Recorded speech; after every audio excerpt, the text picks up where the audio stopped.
Praise the Lord. बरेच वेळेस असं होतं की देवाच्या मार्गात चालत असताना चढ उतार आपल्या जीवनात येत असतात. कधी आपण जसं काही वर उंचावर असतो, काही वेळेस आपण जसं काही खोल दरीत असतो, काही वेळेस उंच शिखरावर असतो. आणि अशाच प्रकारचं ख्रिस्ती जीवन हे असतं. परंतु काही वेळेस असं दिसतं की आपण देवाच्या मार्गात चालत असताना देखील आपला पराभव होत असतो. काही वेळेस आपण हरतो, काही वेळेस आपण जिंकतो, काही वेळेस आपण विजयी होतो, काही वेळेस आपला पराभव होतो. किती जणांचा हा अनुभव आहे? किती जणांना समजतं मी काय बोलतोय? जर तुम्ही त्याच्या मार्गात चालत असाल तर हे अनुभव तुमचे असतील. उतार चढाव, विजयी पराभव, कधी उंच शिखर तर कधी खोल दरी. आणि काही वेळेस शत्रू विजयी होतो आणि आपण हारतो. आणि मग प्रश्न असा पडतो की आपण जर देवाचे लोक आहोत तरी देव असं का होत? आपण जर त्याचे निवडलेले, त्याने जर आपल्याला सैतानाला अधिकार दिला, तो जर आपल्या बरोबर आहे, तर मग आपला पराभव का तो होऊ देतो? आणि याचं उत्तर आपण आज त्याच्या वचनातून पाहणार की असं का होतं. आणि शास्त्राच्या पुस्तकाच्या सध्या आपण अभ्यास करीत असताना ह्या संदेश मालिकेतील हा दुसरा संदेश आहे. आणि आजच्या संदेशाचा शीर्षक आहे, जेव्हा देव शत्रूंना प्रबळ करतो. When God strengthens the enemy. जेव्हा देव शत्रूंना प्रबळ करतो. आणि शास्त्रवाद आहे शास्त्रे 3. आणि या संदेश मालिकेचं नाव आहे विजयाचे दिवस, पराभवाचे दिवस. Days of victory, days of defeat. हे पुस्तक कोणी लिहिलं याचा काही अंदाज नाही, परंतु शास्त्रेचा जो काळ आहे तो काळ असा आहे की मोशे अनेक वर्ष होऊन गेलेला आहे. मोशे वारलेला आहे. त्याच्यानंतर देवाने निवडलेला देवाचा सेवक यहोशुआ हा देखील काळाच्या पडद्याआड झालेला आहे. आणि इस्रायल लोक, देवाचे निवडलेले लोक त्याच्या वतनाच्या देशात येऊन पोहोचलेले आहेत. यहोशुआ वारलेला आहे. पहिला अध्याय, शास्त्रेचा पहिला अध्याय, आणि याच्यामध्ये हे सांगितलेलं आहे. आपण जरा पाहू जजेस चॅप्टर 1. यहोशुआच्या मृत्यूनंतर इस्रायल लोकांनी परमेश्वरास विचारले की, म्हणजे यहोशुआच्या मृत्यूनंतरचा हा काळ आहे. आपल्याला माहित आहे की देवाने मोशेला सुचवलं की यहोशुआची निवड कर. परंतु यहोशुआच्या मृत्यूनंतर कोणी संदेशद्या किंवा राजा किंवा देवाचा सेवक निवडण्यात आलेला नव्हता. परंतु देवाचे लोक त्याच्या मार्गात चालत असल्यामुळे, या दोन लीडर्स, या दोन नेत्यांच्या अंडर असल्यामुळे ते देवाच्या मार्गात त्याच्या वचनात होते. अजूनही ते वातावरण यहोशुआच्या काळातलं होतं. आणि म्हणून इथे लिहिलंय की कनानी परमेश्वरास विचारले की कनानी लोकांशी युद्ध करावयास आमच्यातर्फे पहिल्याने कोणी स्वारी करावी. आणि मग पुढे आपण पाहिलं की काय झालं, कशा रीतीने दोन पूर एकमेकांशी गेले. तर प्रथम ते विजयी झाले आणि कालांतराने हळूहळू ते देवापासून दूर जाऊ लागले. आता लक्षात घेण्यासारखं हे आहे की हे जे लोक शास्त्राच्या पुस्तकात आपण वाचतो, ही दुसरी पिढी आहे. ज्यावेळेस मोशेने इस्रायल लोकांना मिस्र देशातून बाहेर आणलं, त्यावेळेस हे जे लोक शास्त्रेच्या पुस्तकात आपण वाचतो, देवाचे लोक इस्रायल, हे त्यावेळेस लहान बाळं होते. म्हणून ही सेकंड जनरेशन किंवा दुसरी पिढी आहे. आणि मागच्या संदेशात आपण पाहिलं की जेव्हा दुसरी पिढी देवापासून दूर जाते, परमेश्वराला विसरते, तेव्हा काय होतं? Second generation syndrome. आणि काय झालेलं आहे की हळूहळू हे लोक परमेश्वरापासून दूर गेलेले आहे. कोणीतरी असं म्हटलेलं आहे की पहिली पिढी मिळवते दुसरी पिढी त्याचा उपभोग घेते आणि तिसरी पिढी ते गमावते. आणि म्हणून डेंजर झोन मध्ये दुसरी पिढी असते की ज्यांना सर्व काही आयतं मिळालेलं असतं, दुसऱ्याने विश्वास धरलेला असतो, दुसऱ्याने विश्वासाच्या लढाया केलेल्या असतात आणि रेडीमेड आशीर्वाद त्यांना मिळालेले असते. आणि म्हणून संभावना ही असते की आपण इझिली घ्यायचं, कॅज्युअली घ्यायचं. आणि तेच या बाबतीत झालं आणि तेच अनेकांच्या बाबतीत होत असते की ज्यावेळेस आपल्या घरात किंवा आपल्या नात्यातलं कोणीतरी देवाचा सेवक असतो, आपल्याला माहित असतं की ते आपल्यासाठी प्रार्थना करणार आहे, आपल्याला इझिली रेडीमेड आशीर्वाद मिळतात, आपण एवढं सिरियसली घेत. आणि इथं असं झालं की जुनी पिढी ही मृत्यू पावलेली आहे. सेकंड जनरेशन किंवा दुसरी पिढी तो आशीर्वाद भोगत आहे, ते वतनाच्या देशात आहेत, सर्व काही त्यांना इथं मिळालेलं आहे, त्यांनी ते कॅप्चर करून घेतलेलं आहे. पण सर्व ऐशाआरामात व्यवस्थित चालत असल्यामुळे हळूहळू ते देवापासून दूर जाऊ लागले. आपला प्रश्न असा आहे की काही वेळेस असं का होतं की आपण देवाचे लोक असताना देखील आपण पराभूत होतो, अपयशी ठरतो. काही वेळेस देव शत्रूला का विजयी करतो? आणि याचं उत्तर आपण आज देवाच्या वचनातून पाहणार आहोत. म्हणून शास्त्राच्या पुस्तकाचा 3रा अध्याय तुमच्या पुढे काढून ठेवा. या ठिकाणी सीन असा आहे की हे इस्रायल लोक, देवाचे निवडलेले लोक, देवाच्या वतनाच्या देशात आशीर्वादाच्या ठिकाणी असताना देखील, योग्य ठिकाणी असताना देखील देवाला विसरू लागलेले आहेत, देवापासून दूर गेलेले आहेत. आणि प्रॉब्लेम वाढत आहे. देवाच्या जवळ असल्यावर देव विजयी करतो, तर जसं देवापासून आपण दूर जातो तसं प्रॉब्लेम वाढत असतात. आणि या लोकांनी काय चूक केली होती, कशामुळे हे देवापासून दूर झाले? पहिलं कारण आपण पाहिलं की त्यांनी बाल आणि अष्टरोथ नावाच्या दैवतांची ते भक्ती करू लागलेले होते.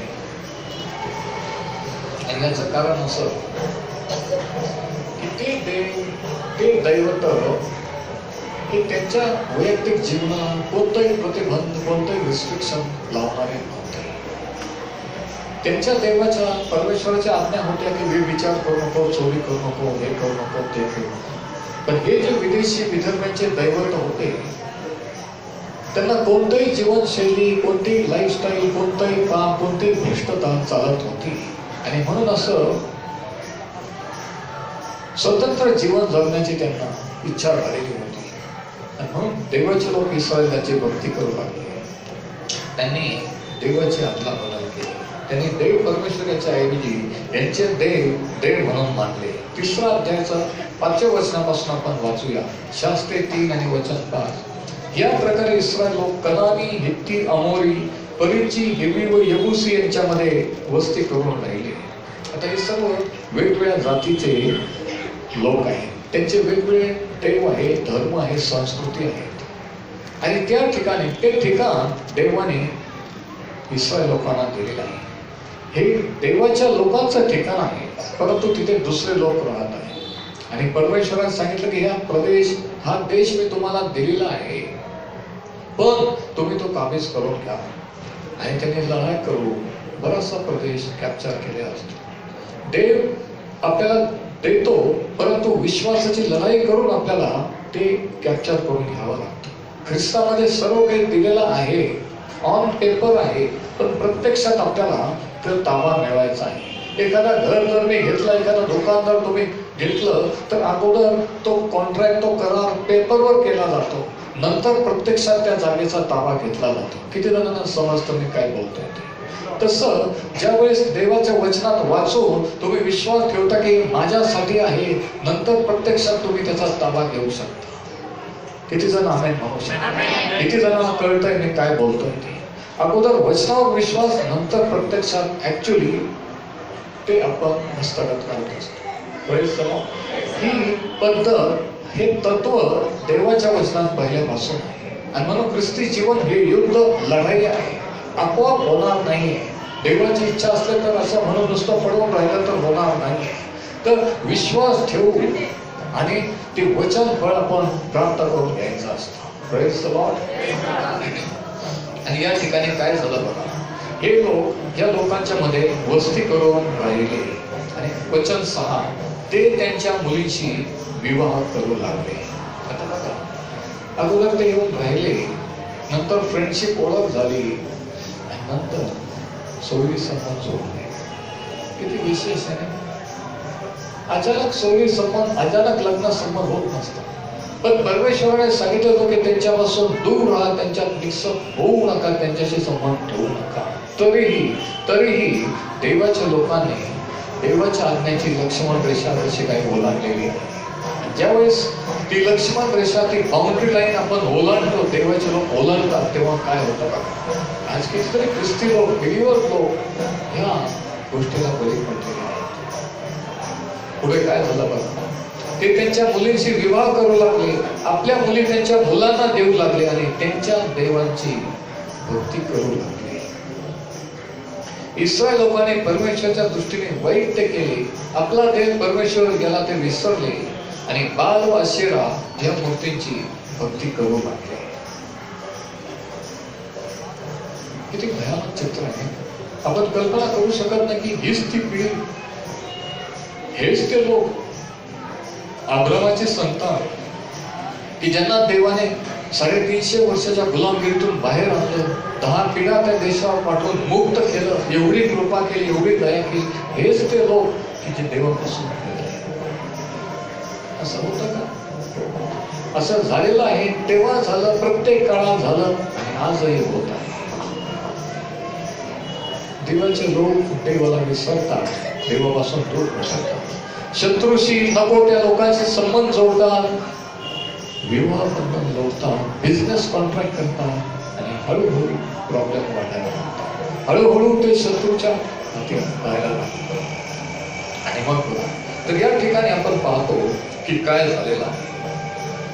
आणि हे स्टेजेस मध्ये टप्प्याटप्प्याने झालेलं आहे. एकदम अचानक हे झालेलं नाही, एकदम रात्रीतून एका दिवसात एका महिन्यात झालेलं नाही.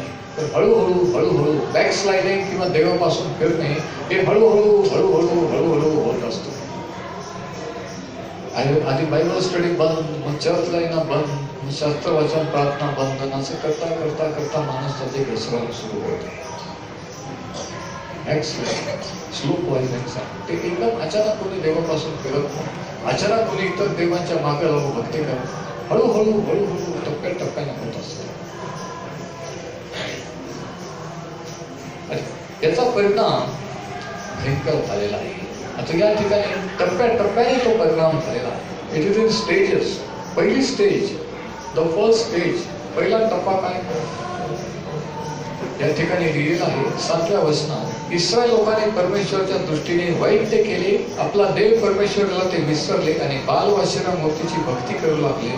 म्हणून, आणि आता ऐका, म्हणून इस्रायलावर परमेश्वराचा कोप भडकला आणि त्याने त्यांना मेसोपोटेमियाचा राजा कुशन रिशाथाईम याच्या हाती दिले. आणि ह्या प्रकारे इस्रायल लोकांनी 8 वर्षापर्यंत कुशन रिशाथाईम याचे दास्य केले. पहिली गोष्ट काय झाली? पहिला टप्पा, देवाने त्यांच्या शत्रूंचा त्यांना ताल्यावर आणण्यासाठी, शिस्त लावण्यासाठी उपयोग केला. इथं सांगितलं आहे की God sold them into bondage और स्लेव्हरी. देवाने त्यांना शत्रूच्या हाती दिले. पहिली गोष्ट आणि पहिला टप्पा. परमेश्वराने ते होऊ दिले. देव असं होऊ देतो का? देव त्याच्या लोकांना, देव आपल्याला सैतानाच्या लोकांच्या हाती जाऊ देतो का? हो. ज्यावेळेस हळूहळू आपण देवापासून दूर जायला लागतो, त्यावेळेस तो ते होऊ देतो. दुसरा अध्याय बघा, शास्त्रेचं पुस्तक याचा दुसरा अध्याय. परमेश्वराने इस्रायल लोकांना काय वॉर्निंग दिलेली होती, काय करू नये असं सांगितलेलं होतं आणि काय त्यांनी केलेलं आहे. शास्त्रे 2 आणि वचन 1. परमेश्वराचा दूत गिलगालाहून बोखीम येथे जाऊन म्हणाला, मी तुम्हास मिस्र देशातून काढू, तुमच्या पूर्वजांना अनभाग करू, म्हणजे शपथ करून देण्यात आलेल्या देशात आणले आणि मी तुम्हाला म्हणालो होतो की तुमच्याशी केलेला करार, म्हणा करार, म्हणजे देवाचे लोक कराराचे लोक आहेत. तुम्ही आणि मी कराराचे लोक आहोत. मी तुमच्याशी केलेला करार मी कधी मोडवायचा नाही. तुम्ही ह्या देशाच्या रहिवाशांशी काही करार बंधन करू नये. तुम्ही त्यांच्या वेऱ्या मोडून टाकाव्या, पण माझी वाणी तुम्ही ऐकली नाही. ते का? यासो मीही म्हणालो, मी त्या लोकांना तुमच्याकडून घालून देणार नाही, तर ते तुमच्या कुशीला काट्यांसारखे होतील आणि त्यांचे देव तुम्हाला पाश होतील. पुढे दुसऱ्या अध्यायाचं 21 वचन बघा. म्हणजे देवाने किती स्पष्ट रीतीने सांगितलं होतं की काय परिणाम त्यांना भोगावे. हे ऑटोमॅटिक आपोआप झालेलं नाही. देवाने असं का केलं, असं का करतो, तसं का नाही, त्या प्रत्येक गोष्टीला कारण असतं. त्यांनी अगोदर सांगितलं असतं की आज्ञा पाळलं तर हे होईल, नाही तर ते होईल, आणि त्याप्रमाणे ते होत असतं. दुसऱ्या अध्यायाचं 21 वचन बघा. म्हणून यहोशुआच्या मृत्यू समय जी राष्ट्रे वाचून राहिली, म्हणजे ताब्यात मिळाली नाही, त्यापैकी कोणासही इतपर त्यांच्याकडून घालवून देणार नाही. आणि यावरून त्यांच्याद्वारे मी इस्रायलाची परीक्षा करीन आणि त्यांचे पूर्वज माझ्या मार्गाने चालत होते त्याप्रमाणे ते चालतात की नाही हे पाहेन. यास तो परमेश्वराने त्या राष्ट्रांना एकदम घालून दिले नाही, राहू दिले आणि त्यांना यहोशुआच्या हाती दिले नाही. म्हणजे काय? म्हणजे हे की वेगवेगळ्या टाईपचे लोक, वेगवेगळ्या टाईपचे शत्रू त्या वतनाच्या देशात होते. यहोशुआने कॅप्चर केलं, लढाया केल्या, बराचसा प्रदेश इस्रायलच्या वंशजांना वाटून दिला. पण आणि ऐका की काही लोक तिथे राहू दिले. कशासाठी? की ह्या लोकांनी लढाई करून कॅप्चर करावं, यांनी यांचा विश्वास वापरून ते मिळवावं. यांनी शिकावं की विश्वासाचं सुयुद्ध कसं करायचं असतं ते. पण तसं झालेलं नाही.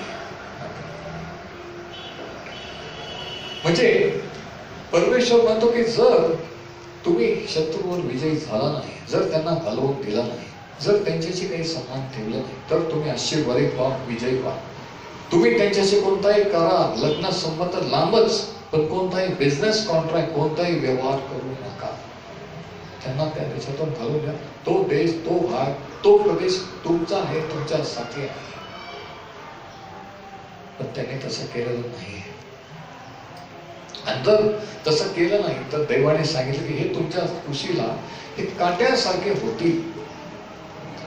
काटे जसे टोचत राहतात तसे हे कायमचा प्रॉब्लेम राहते. आणि किती वेळेस असं होतं की ज्यावेळेस आपण नको त्या लोकांशी कॉम्प्रोमाइज करतो, बिझनेस संबंध जोडतो, लग्न संबंध जोडतो, आयुष्यभर आपल्याला ते काटे म्हणून टोचत असतात.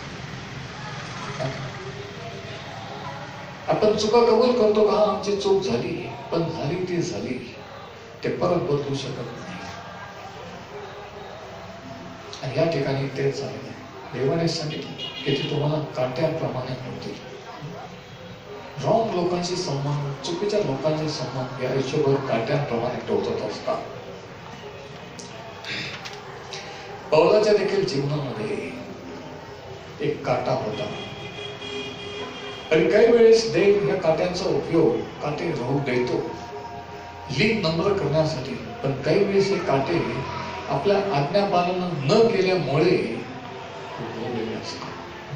पौलाचा काटा हा वेगळा. तो अतिशयोक्तीने अधिक प्रगती करणार, चढून जाऊ नये म्हणून, गर्व येऊ नये म्हणून, की इतर प्रेषितांपेक्षा प्रभूशीने मला 2 वेळेस हाक मारून बोलवले, नावाने बोलवून इतरांपेक्षा ग्रेट आहे असं समजू नये म्हणून लीन नम्र राहावं म्हणून तो काटा ठेवलेला होता. या ठिकाणी परमेश्वर म्हणतो की हे लोक काटे म्हणून तुम्हाला टोचत राहतील. आणि प्रश्न असा आहे की याला जबाबदार कोण? देव परमेश्वर की त्याचे लोक इस्रायल? जे लोक आज तुमच्या आणि माझ्या जीवनात काटे म्हणून टोचत आहेत त्याला जबाबदार कोण? देव की तुम्ही आणि मी? हा प्रश्न आहे. आणि देवाने असं का केलं या बोलण्याला काहीच अर्थ नाही. आपण आत्मपरीक्षण करणं गरजेचं आहे. केला जबाबदार कोण? निर्णय किंवा निश्चय हा कोणी घेतलेला. कोण दूर गेले? देव आपल्यापासून दूर गेला की आपण त्याच्यापासून दूर गेलो? कोणत्या पॉइंट, कोणत्यामुळे कॉम्प्रोमाइज केलं? बघा, 3ऱ्या अध्यायाचं 7वं वचन बघा. काही वेळेस देव विश्वासाची परीक्षा घेतो आणि काही वेळेस शत्रूला तिथे राहू देतो की आपण विजय मिळवतो की शत्रूशी तडजोड करतो, समझोता करतो, हे पाहण्यासाठी. देवाने हे होऊ दिलं की त्यांच्या अंतःकरणात खरंच देवाविषयी किती समर्पण आहे, किती आस्था आहे, हे पाहण्यासाठी. कारण त्यावेळेस आपल्या मनात खरं काय आहे हे बाहेर दिसून येत असतं. आणि म्हणून हे होऊ दिले. आता 3ऱ्या अध्यायाचं 7वं वचन बघा. इस्रायल लोकांनी परमेश्वराच्या दृष्टीने वाईट ते केले, आपला देव परमेश्वर याला ते विसरले आणि बाल व अशेरा या मूर्तींची भक्ती करू लागले. म्हणजे काय? Compromising life. ते चर्चला पण जात होते, देवाची पण भक्ती करत होते, त्यांनी ते सोडलेलं नव्हतं. पण ज्यांच्याशी संबंध, ज्यांच्याशी विवाह केलं, ज्यांच्याशी कॉन्ट्रॅक्ट होतं, ज्यांच्याशी जवळचे संबंध होते, त्यांचे सण वार, त्यांचे प्रोग्राम, त्यांचे दैवत, आणि त्याला पण हजर होऊन त्यांच्या बरोबर सामील झाले. आणि याला म्हणतात समझोता, कॉम्प्रोमाइजिंग लाईफ. हे पण करायचं, ते पण करायचं, असं झालेलं. आणि ते सर्वात डेंजरस असतं. करता करता हळूहळू ते ऍक्च्युली त्यांच्या देवाची भक्ती करू लागलेले होते. आणि परिणाम काय झाला? 8वं वचन बघा. म्हणून इस्रायलावर परमेश्वराचा कोप भडकला आणि त्याने त्यास मेसोपोटेमियाचा राजा कुशन रिशायतीम याच्या हाती दिले. म्हणजे ह्या राजाने तो प्रदेश कॅप्चर केला. आता ह्या नावाचा अर्थ आहे, या राजाचं जे नाव या ठिकाणी कुशन रिशायतीम, याचा अर्थ आहे डबली विकेट, दुप्पट वाईट किंवा दुप्पट दुष्ट. आणि अशा नावाचा राजाच्या हाती त्यांना तो घेऊन राज्य करू लागला. त्यांनी टॅक्स लावले, त्यांनी त्याचे निर्बंध लावले, रिस्ट्रिक्शन केले की आमच्या धर्माचा, आमचा देवाचा ह्या चुकीने करायचा, तुमचं काही कर, असं करून करून करून त्यांना बेजार केलं, जेरीस आणलं. आणि देवाने ते होऊ दिलं. देव असं का होऊ दिलं? देव त्याच्या लोकांना काय शत्रू चालतो, शत्रूला का प्रबळ करतो? त्याचं कारण हे की देवाचे हे लोक देवापासून दूर गेले, देवाच्या आज्ञा मोडलेले होते, चुकीच्या लोकांशी कर्म केलेले होते, संबंध जोडलेले होते, आणि म्हणून देवाने हे लोक केलेले. आणि काय झालं बघा, त्याच्या हाती दिले. आणि या प्रकारे इस्रायल लोकांनी 8 वर्षापर्यंत, किती वर्षापर्यंत? 8 वर्षापर्यंत कुशन रिशायतीम याचे दास्य केले. म्हणजे 8 वर्ष तो विधर्मी राजा देवाचे लोक इस्रायल यांच्यावर राज्य करत होता. किती विषय! 8 वर्ष त्यांनी गुलामगिरी सोसली. आणि मग इस्रायल लोकांनी परमेश्वराचा धावा केला. तर पहिला टप्पा जो आहे तो हा की ज्या वेळेस देवाचे लोक त्याच्यापासून दूर जातात, देव त्याच्या लोकांना शत्रूच्या हाती देत नसतो. First point, when God's people drift from Him, He gives them or hands over them to their enemies. शत्रूच्या हाती देतो, शत्रूचा विजय होऊ देतो. पण तुम्हाला माहिती आहे, देवाने त्यांच्याशी करार केलेला आहे. ऍक्च्युली ह्या पिढीशी, ह्या लोकांशी नाही, पण त्यांच्या पूर्वजांशी. त्यांचा पूर्वज अब्राम याच्याशी याला वचन दिलेलं आहे. आणि हे वचनाचे, हे त्याची संतती आहे. हे कराराचे लोक असल्यामुळे जरीही त्याची आज्ञा मानत नाही, जरीही दूर गेलेला आहे, तरी देव करार पाळणारा देव असल्यामुळे, कळवळो कृपाळू असल्यामुळे काय झालं? वचन इस्रायल लोकांनी परमेश्वराचा धावा केला तेव्हा त्याने त्यांच्या पितराचा कालेबाचा धाकटा भाऊ कनान याचा पुत्र अथनिएल यास सोडविणारा म्हणून योजिले आणि त्याने त्यांची सुटका केली. दुसरा पॉइंट हा की हे लोक ज्या वेळेस गुलामगिरीत बेजार झाले, शत्रूच्या जाचाला कंटाळले, आणि 1 वर्ष 2 वर्षाने 8 वर्ष, त्या 8 वर्षानंतर त्यांनी परमेश्वराचा धावा केला. माझा पॉइंट हा आहे की 8 वर्षाच्या आत, 1 वर्षानंतर, 2 वर्षानंतर, 5 वर्षानंतर जर या लोकांनी परमेश्वराचा धावा केला असता, त्यांनी त्यांच्याकडे सोडून पाठवलं नसता का बरं 8 वर्षात थांबले? का बरं तुम्ही आणि मी इतके वर्ष थांबतो, आपले प्रयत्न करतो, लोकांवर अवलंबून राहतो? का बरं आपल्याला देवाची प्रार्थना करायला, त्याचा धावा करायला वेळ लागतो? कारण आपला गर्व, आपला इगो, आपल्याला वाटतं की मी हँडल करू शकतो, मला कोणाची गरज नाही, माझ्याजवळ पैसा आहे, माझ्याजवळ शिक्षण आहे, माझ्याजवळ हे आहे, ते आहे, ह्याच्यामध्ये आपण असतो. आणि असं करता करता करता करता आयुष्याचे अनेक वर्ष जातात. त्याचे गंभीर परिणाम आपल्याला, आपल्या कुटुंबाला भोगावे लागतात. माणसाचा गर्व माणसाला देवापासून येण्यापासून रोखतो. किती विशेष आहे का? 8 वर्ष त्या राजाच्या गुलामगिरीत राहण्याची काही गरज नाही. इतके वर्ष तुम्हाला देवापासून, येशू ख्रिस्तापासून दूर राहण्याची काही गरज नाही. पण आपण राहतो, आपण ओळख. आणि मग 8 वर्षानंतर त्यांनी परमेश्वराचा धावा केला. आणि म्हणून दुसरा टप्पा जो आहे की ते परमेश्वराचा धावा करू लागले. तर people began to seek the Lord. ज्यावेळेस ते बेजार झाले, ज्यावेळेस ते शत्रूच्या जाचाला कंटाळले, ज्यावेळेस त्यांना असह्य झालं, त्यावेळेस ज्यावेळेस त्यांना कळलं की आता कोणतंही ऑप्शन नाही, त्यावेळेस ते प्रार्थना करू लागले. आणि आजही तसंच होतं.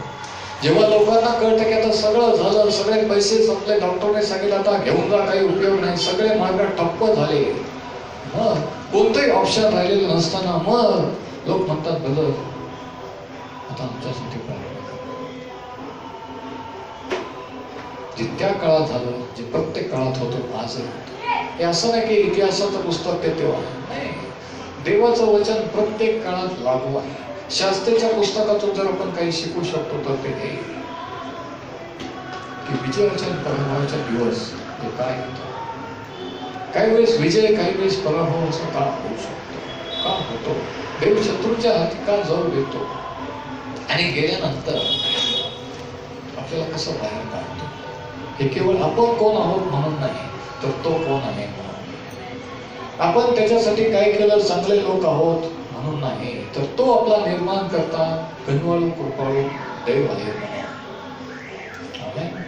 किती जणांना समजतं मी काय बोलतो?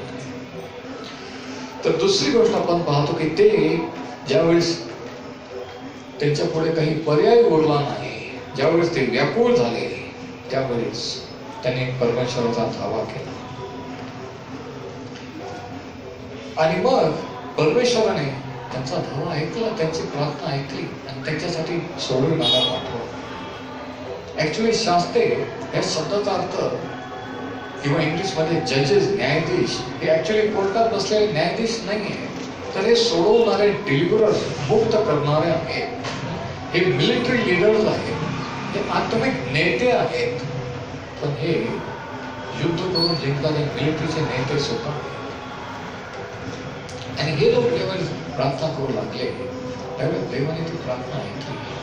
माझा पॉइंट असा आहे की अशा भ्रष्ट लोकांची, जे मूर्तीपूजा करायला लागले, जे एवढे वर्ष देवापासून दूर गेले, जे एवढे देवाला बेईमान झाले, अशा देवाची प्रार्थना ऐकण्याची देवाला काय गरज होती?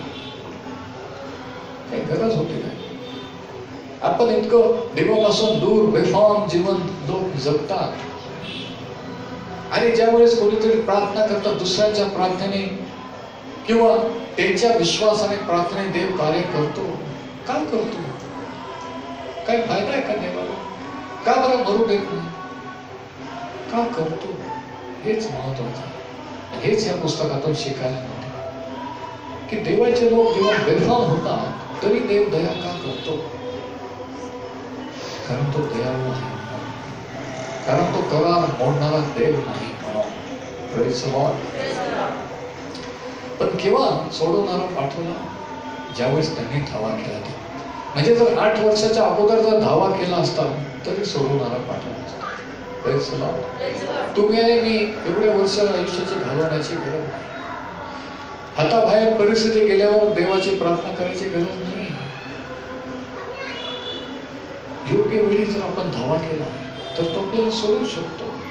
योग्य वेळी जर त्यांनी धावा केला असता तर 8 वर्ष एवढ्या गुलामगिरीत राहण्याची गरज नसते. पण 8 वर्ष लागले आणि काही लोकांना त्याच्यापेक्षा जास्त वर्ष लागतात नाही देवाचा धावा. तर पहिली गोष्ट, पहिला टप्पा हा, देवाने त्यांना शत्रूच्या हाती दिले. God sold them to their enemies, to the bondage. दुसरा टप्पा हा की त्यांनी परमेश्वराचा धावा केला. ते cried unto the Lord. The people began to seek the Lord. ते परमेश्वराचा धावा करू लागले. आणि मग तिसरी गोष्ट आपण पाहतो की देवाने त्याची प्रार्थना ऐकली आणि काय झालं की त्यांच्यासाठी सोडवणारा पाठवला. वचन 9 आणि 10. इस्रायल लोकांनी परमेश्वराला धावा केला तेव्हा त्याने त्यांच्यासाठी कालेबाचा धाकटा बंधू कनान याचा पुत्र अथनिएल याला सोडविणारा म्हणून योजिले.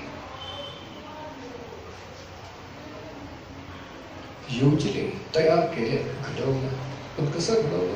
ज्यावेळी देवाचे लोक प्रार्थना करू लागले. आत्मिक लीडर, आत्मिक नेते कसे घडतात? निवडणूक घेऊन, चर्च कमिटीची मीटिंग घेऊन नाही,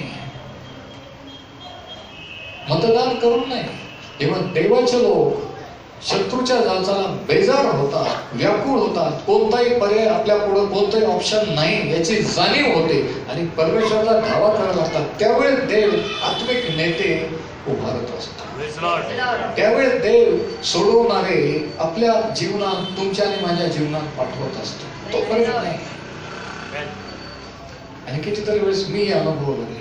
आणि मग लोक म्हणतात की बरोबर आपली भेट जर अगोदर झाली असती तर इतके वर्ष कशाला आम्हाला एवढा त्रास झाला, कशाला एवढे पैसे खर्च झाले, हे जर आम्हाला कोणीतरी आधी सांगितलं असतं. अरे पण मी म्हणतो कोणीतरी सांगितलं होतं तेव्हा जर तुम्ही विश्वास ठेवला असत तर. देव ती हीट, ती झळ बसू देतो व्याकुळ. आणि व्याकुळ झाल्यावर माणूस प्रार्थना करतो. आणि प्रार्थना केल्यानंतर देव काहीतरी करतो. त्याने अथनिएल नावाचा एक सोडवणारा, एक शास्ता त्यांच्यासाठी पाठवला. प्रत्येक प्रश्नाचं देवाचं उत्तर आहे. परिस्थितीतून, प्रत्येक परिस्थितीतून, प्रत्येक शत्रूच्या तावडीतून बाहेर कसं काढायचं हे देवाला चांगलं माहीत आहे. त्याला तुमच्या आणि माझ्या सल्ल्या नसल्या त्याची सजेशनची गरज नसते. किती जण आमेन म्हणू शकतात? किती जण ऐकतात मी काय बोलतो? कसं कर, असं कर, तसं कर, हे कर, काही सांगायची गरज नाही. मी काय करू ते तू मला सांग, माझा हा प्रॉब्लेम आहे. ती खरी प्रार्थना. प्रार्थना म्हणजे देवाला सल्ला देणं नाही तर त्याचा सल्ला घेणं आहे. बरेच जणांच्या प्रार्थनेत ते देवाला सल्ला देत राहतात. तू असं कर, तू तसं कर. देवाला सल्ला द्यायचा नसतो, त्याचा सल्ला घ्यायचा असतो. तर हा सोडवणारा देवाने त्यांच्यासाठी पाठवलेला आहे. आणि त्या अथनिएलने काय केलं बघा. वचन 10. त्याच्यावर परमेश्वराचा आत्मा त्याने त्यांची सुटका केली. 9व्या अध्यायाचा शेवटचा भाग. आणि ती सुटका का केली? अशा दुप्पट दुष्ट अशा शत्रूपासून, अशा राजापासून, अशा सरकारपासून का केली याचं कारण 10व्या वचनामध्ये आहे. देव सुटका कशी करतो? त्याचे निवडलेले लोक पाठवून, त्याच्या निवडलेल्या लोकांच्या द्वारे शत्रूच्या तावडीतून देव त्याच्या लोकांना मुक्त करत असतो. आणि त्याचे निवडलेले लोक का विजयी होतात याचं कारण 10व्या वचनात सांगितलेलं आहे. म्हणून 10वं वचन बघा. त्याच्यावर म्हणजे अथनिएलवर परमेश्वराचा आत्मा उतरला व तो इस्रायलाचा शास्ता झाला. तो लढायला निघाला तेव्हा परमेश्वराने मेसोपोटामियाचा राजा कुशान रिशाईम याला त्याच्या हाती दिले व त्याच्यावर त्याचे वर्चस्व झाले.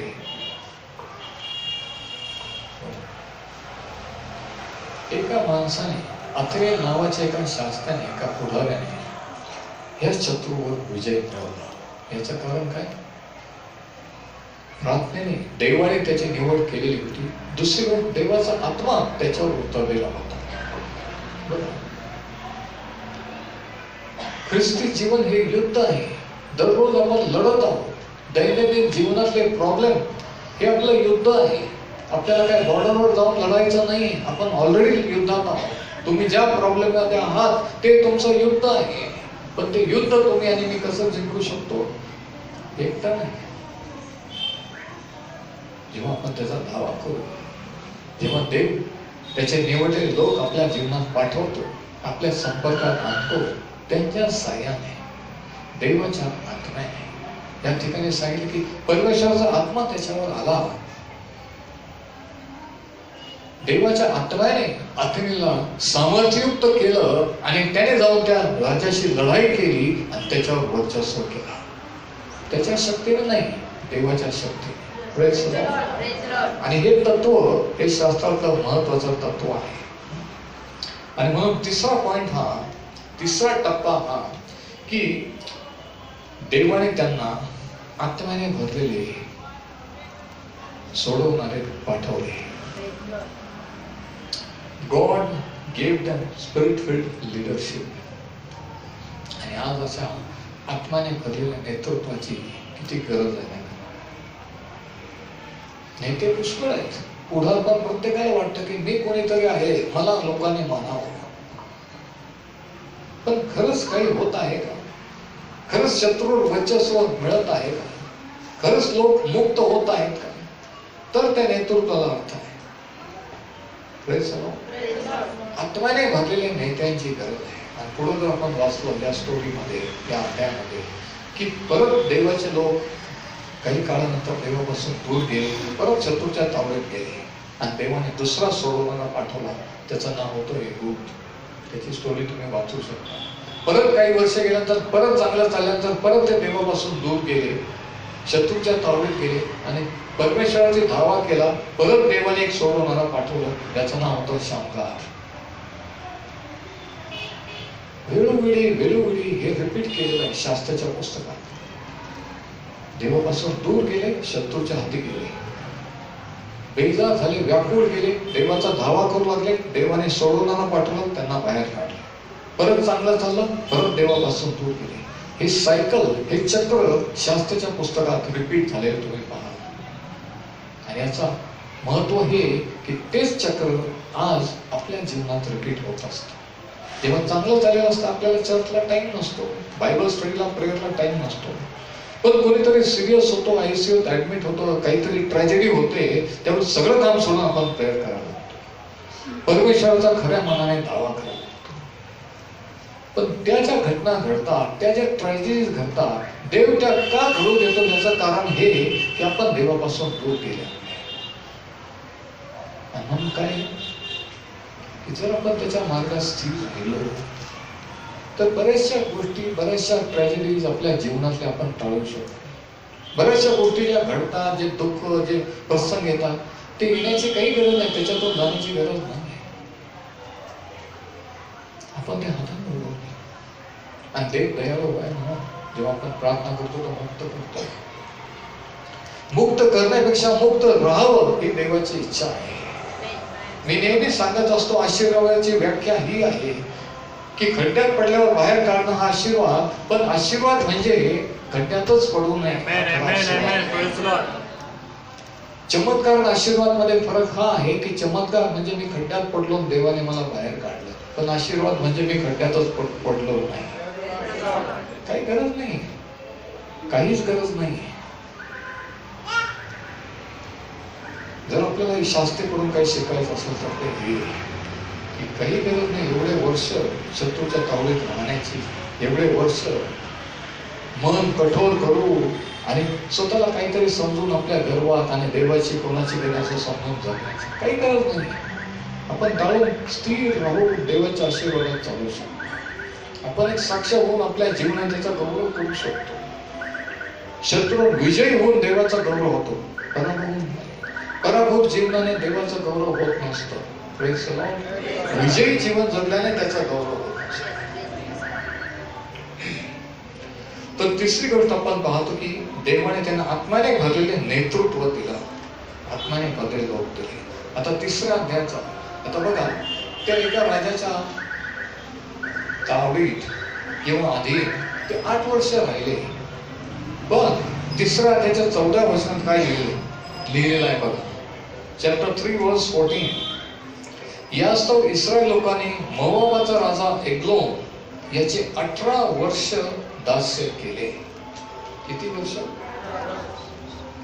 म्हणून प्रश्न असा येतो की एवढे वर्ष गुलामगिरीत राहण्याची काय गरज होती?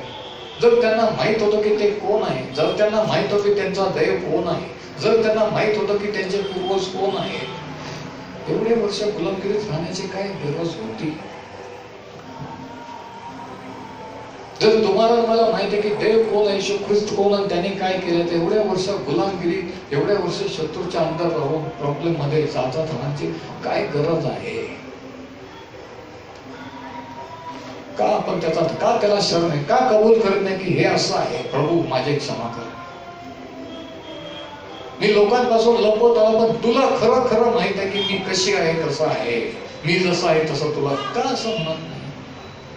किती लोक देव कोणीतरी सोडवणारा पाठवून तुम्हाला मुक्त करेल?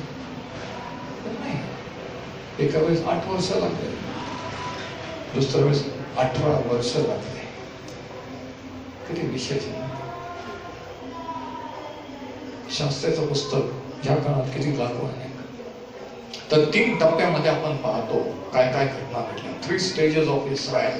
पहिलं, देवाने त्यांना शत्रूच्या हाती दिले. दुसरं, ज्यावेळेस ते बेजार झाले त्यावेळेस त्यांनी जेव्हा धावा केला, देवाने त्यांचा ऐकलं. आणि तिसरं, देवाने त्यांच्यासाठी सोडवणारा पाठवला. आता याच्यातून आज आपण काय घेण्यासारखं आहे? What are some of the lessons? 3 जीवन बदलणारे धडे आज आपण याच्यातून शिकू शकतो. 3 ट्रान्सफॉर्मिंग लेसन्स. लिहून घ्या. पहिला धडा हा, God discipline his children for their disobedience.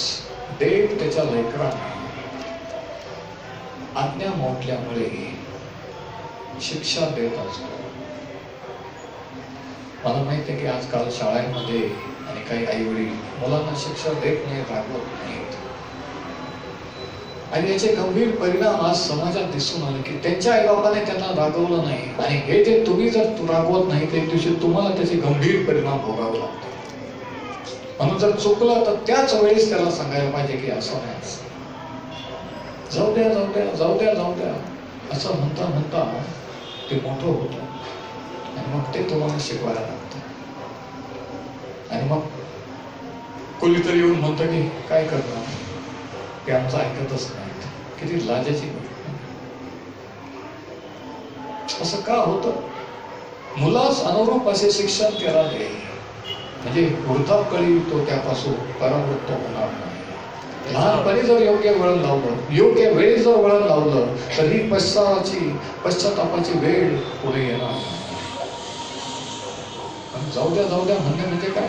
ह्या इस्रायल लोकांसारखी तळतळ की देवाने सांगितलं की काही सन्मान ठेवू नका, पण असू द्या, आपला बिझनेस वाढेल, असू द्या, ती सुंदर मुलगी आहे आणि ते माणसं चांगले आहेत, तो मुलगा चांगला आहे आणि शिकलेला आहे, मग त्याला काय होतं? आणि असं म्हणून त्यांनी विवाह संबंध जोडले, इंटरकास्ट केले. देवाने सांगितलं होतं की त्यांच्याशी कोणतेही संबंध ठेवू नका, पण ते म्हणत त्याला काय होतं? जसे आज अनेक बिलीवर होतात. नाही, पण तुम्हाला माहित नाही बरोबर, तुम्हाला माहित नाही पालक साहेब, आपण त्यांना देवाकडे आणू, ते येतील, ते चांगले लोक आहेत, ते चांगले मुलगे, असं म्हणून ते कॉम्प्रोमाइज करून त्यांच्याशी झाले आणि हळूहळू शत्रूच्या तावडीत गेले. हळूहळू प्रॉब्लेम्स येत असतात, हळूहळू आपण सैतानाच्या अधीन जात असतो. 3 धडे आहेत. फर्स्ट लेसन इज, देव त्याच्या मुलांना शिस्त लावत असतो. God disciplines his children. कशा रीतीने? की जे त्यांना आवडतं ते करू देतो, जे तुम्हाला मला आवडतं ते करू देतो. तुम्हाला वाटतं फ्री लाईफस्टाईल जगायचं, तो म्हणतो ठीक आहे, हरकत नाही. तुम्हाला वाटतं कोणाचं बंधन नाही पाहिजे, कोणी सांगायला नाही पाहिजे, माझं जीवन, माझा पैसा, माझा टाइम आहे, मी पाहिजे तिकडे जाईन, पाहिजे तिकडे, ठीक आहे, तुला पाहिजे तसं कर. आणि हे केल्यानंतर त्याचे परिणाम आपल्याला भोगू देतो. आपल्याला जेव्हा वीट येतो, आपल्याला जेव्हा व्याकुळ होतो, आपल्याला जेव्हा खात्री होती की आता मला दुसरा तिसरा काहीही पर्याय नाही, फक्त देवच सोडू शकतो, तोपर्यंत देव हस्तक्षेप करत नसतो. तो आपोआप करत नाही, कारण तो शिस्त राहणारा देव आहे. तो वाट पाहतो की एक दिवशी तो वाट पाहतो, तो होऊ देतो. इब्री लोकांस पत्राचा 12वा अध्याय त्याच्यामध्ये काय सांगितलं? आता हे तत्व जर कोणाला वाटत झालं जुन्या करारात होतो, पण आपण तर नव्या करारात आहोत बघा. पण नव्या करारात त्याच्याबद्दल काय सांगितलेलं आहे बघा. नव्या करारातला देव हा जुन्या करारातला देव आहे का बदललेला आहे? इब्री लोकांस पत्र, हिब्रूज चॅप्टर 12 आणि याच्या 4थ्या वचनापासून, हिब्रूज 12:4-10. तुम्ही पापाबरोबर युद्ध करीत असता रक्तपात होण्या इतका प्रतिकार अजून केला नाही. म्हणजे एवढा विरोध केलेला नाहीये की रक्तपात जीव जरी गेला तरी तुम्ही फक्त जाऊ द्या म्हणून कॉम्प्रोमाइज केलं. तुम्ही एकदम कॅज्युअली घेतलेला आहे. रक्तपात होणे इतका प्रतिकार केलेला नाही. म्हणजे काय? युद्ध नाही म्हणावं लागतं. जे रॉंग आहे, चुकीचं आहे, त्याला नाही म्हणायचं धैर्य लागतं. जरी आपल्या बरोबर कोणी नसलं तरी एकटं उभं राहण्याची वेळ आली तरी तो स्टँड घ्यावा लागतं की नाही, त्याला म्हणतात खरा प्रतिकार. की निर्णयाची वेळ येते तेव्हा ओळख पाहणं की माझ्या मागं कोण आहे, माझ्या बरोबर कोण आहे. हा ठीक आहे, मग मी हो नाही, माझ्या मागं माझ्या बरोबर कोणी असले तरी मी माझा निर्णय हा आहे, त्याला म्हणतात खरा प्रतिकार. Praise the Lord. आणि पुढे काय लिहिलंय बघा. जो बोध पुत्राला करायचा तसा तुम्हाला केला तो तुम्ही विसरला आहात आहे. माझ्या मुला, प्रभूच्या शिक्षेचा अनादर करू नको आणि त्याच्याकडून दोष पदरी पडला असता तू खचू नको. कारण ज्याच्यावर प्रभू प्रीती करतो त्याला तो शिक्षा करीतो आणि ज्या पुत्रानं तो स्वीकारतो त्या प्रत्येकाला फटके मारतो. शिक्षणासाठी तुम्ही सहन करीत आहात. देव पुत्राबरोबर तसा तुमच्या बरोबर वागतो. जसा बाप शिक्षा करीत नाही असा पुत्र कोण आहे? देव एक पिता आहे तो, आणि तो शिक्षा करतो, भूक देतो. पुढं ज्या शिक्षेचे भागीदार सर्व झाले आहेत अशा शिक्षेविरहित तुम्ही जर आहात तर तुम्ही पुत्र नाही दासी पुत्र आहात. इतकं स्पष्ट आहे. शिवाय शिक्षा करणारे असे आपले देहाचे बाप म्हणजे आपले वडील आपल्याला होते आणि आपण त्यांची गीट धरली, तर आपण विशेष करून जो जीवात्म्यांचा पिता त्याच्या अधीन होऊन जिवंत राहू नये काय? कारण त्यांनी मनास वाटले तशी थोडे दिवस शिक्षा केली, पण त्याने केली ती आपल्या हितासाठी, म्हणजे आपण त्याच्या पवित्रतेचे भागीदार व्हावे म्हणून केली. म्हणजे काय? म्हणजे देव त्याच्या लेकराला शिक्षा देतो. माझा हक्क शिक्षा देण्याचा, रागवण्याचा अनिकेतवर आहे, दुसऱ्यांच्या तुमच्या मुलांना रागवण्याचा नाही. कनानी, हिब्री, हित्ती हे लोक परमेश्वराचे नाही, ते त्याच्या कराराचे नाही. येशू ख्रिस्तावर विश्वास न ठेवणारे लोक त्यांच्यावर हक्क नाही. पण तुम्ही आणि मी जर देवाचे आहोत तर त्याला आपल्याला शिक्षा देण्याचा, सुधारण्याचा हक्क आहे, कारण आपण त्याचे लोक आहेत, कारण तो आपला पिता आहे. म्हणून तो आपल्याला शिस्त देतो. त्या लोकांनी पाप मूर्ती पूजा करत होते, त्यांचा नाश झाला. देवाचे लोक इस्रायल यांना त्यांनी सोडवलेलं आहे.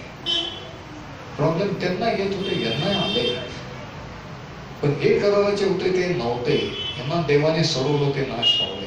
फरक काय आहे देवाच्या लोकांमध्ये आणि इतरांमध्ये? हा आहे की देवाच्या लोकांना सोडवणारा देव असतो.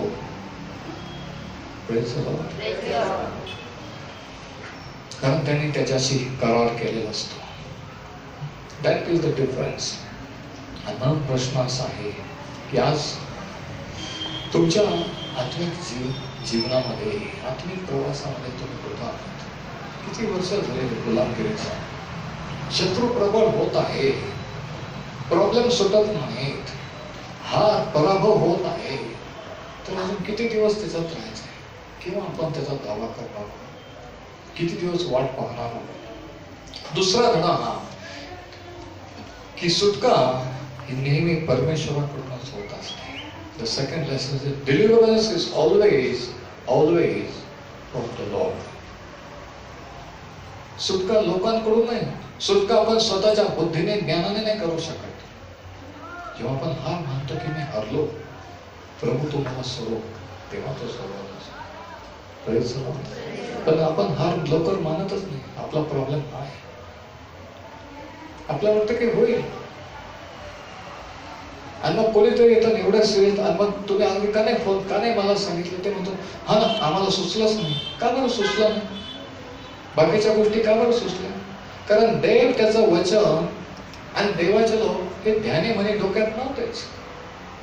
बाकीच्या गोष्टी होत्या म्हणून सुचलं नाही.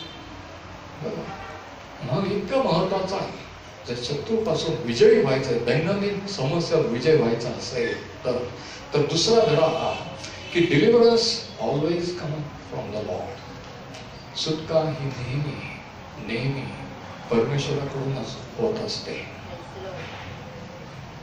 आपण एकट्याने नाही, आपल्याला दुसऱ्यांची गरज असते.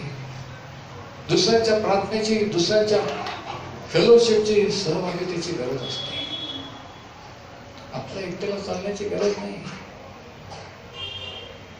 आपण मेंढरा आहोत, आणि मेंढरो कधी एकटा चालत नसतं. नाही, वाघ सिंह एकटे असतात, पण मेंढरा कधी एकटे असतात का? आणि समजा जर एकटे चाललं तर काय होईल तुम्हाला माहिती. आणि म्हणून मेंढर जसे कळपात राहतात, तसं चर्च किंवा फेलोशिप, सहभागिता हे महत्वाचे असते.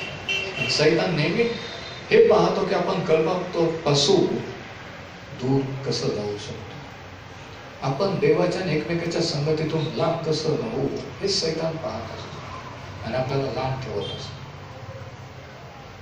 पण परमेश्वर आपल्याला मुक्त करत असतो. त्यांनी देवाचा धावा केला, देवाने त्यांना सोडवणारा पाठवला. तो पण आत्म्याने भरण्याला सोडवणारा होता. म्हणजे गॉड गिव्ह स्पिरिच्युअल लिडरशिप.